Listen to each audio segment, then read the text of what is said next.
안녕하세요. 고진대보건병원 신장내과 신호식입니다. 1분 논문 읽기. 오늘은 신결석의 패서피지올로지, 검사와 매니지먼트에 대해서 말씀드리겠습니다. 스톤을 억제하는 것도 같으면 사이트레이트라든지, 그 다음 마그네슘, 그 다음에 기타 등이 있고, 스톤을 잘 생기게 하는 것 같은 경우는 유린 볼륨이 적다라든지, 박테리얼 프로덕트 등에 의해서 슈퍼 세츄레이션 되게 되고, 뉴클레이션, 어그리에이션, 그래서 돌이 생기게 되게 됩니다. 보통 네프로디 CRC에서 어큐트 매니지먼트를 보시게 되면 통증과부터 피버, 하이드로네프로시스가 있을 경우에 입원이 필요할 경우에는 피버, 어큐트 키드니 이제 에유리가 있을 경우에 그 다음에 얼전트하게는 유롤로지 의원이 필요하고 이런 게 없을 경우에는 스톤 사이즈에 따라서 5mm 미만인 경우에는 보통 패싱이 60% 이상 서포티브 케어를 하게 되고 하이드레이션 하게 됩니다.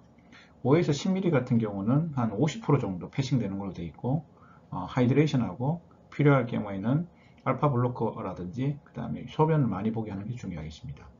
일단 1cm 이상 크게 되면 패싱 정도가 4분의 1이나 줄어들기 때문에 비뇨의학적 검사가 꼭 필요하겠습니다. 칼슘 옥살레이트의 모양이 되겠습니다.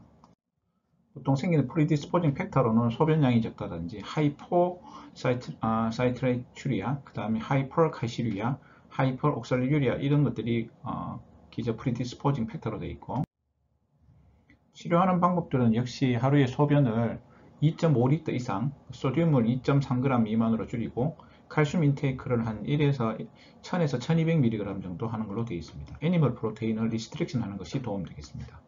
그 다음에 리커런트 스톤의 그 리스크를 확인하기 위한 24시간 소변 검사로는 보시게 되면 크레아티닌을 잘 확인하고 유린 볼륨은 한 2.5리터 이상 되면 리스크가 좀 줄어드는 걸로 되어 있습니다. 칼슘이라든지 소듐 옥살레이트 등으로 인해서 재발 정도를 잘 파악하는 것이 중요하겠습니다.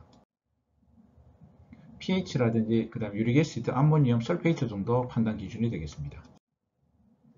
일단은 스톤에 대해서 스톤의 타입이라든지 그것을 이미지를 통해서 확인하게 되고 프리디스포징 팩터를 또 결정해서 다이어트 어세스먼트라든지 24시간 소변을 통해서 스톤의 프로파일을 확인하게 됩니다. 그리고 유린 슈퍼 세츄레이션을 최소화하기 위해서 언더라인 컨디션을 치료하고 유린 볼륨을 하루 2에서 2.5리터 이상 유지하는 것이 중요하겠습니다. 칼슘 옥살레이트 스톤 같은 경우는 소듐 인테이크를 줄이고 그 다음에 모더레이트한 애니멀 프로테인 컨섬션이 필요하고 하루 칼슘을 한 1000에서 1200mg 정도로 유지하는 것이 필요하겠습니다. 필요할 경우에 약제로 시아자이드 등의 약제를 사용할 수 있게 되고 이후로 추가적인 치료로는 어디셔널 스톤 이벤트가 실수로 있었다든지 그 다음에 24시간 유빈 소변 검사라든지 리피트한 이미지를 통해서 추가적인 반응에 대한 확인들이 꼭 필요하겠습니다. 경청해 주셔서 감사합니다.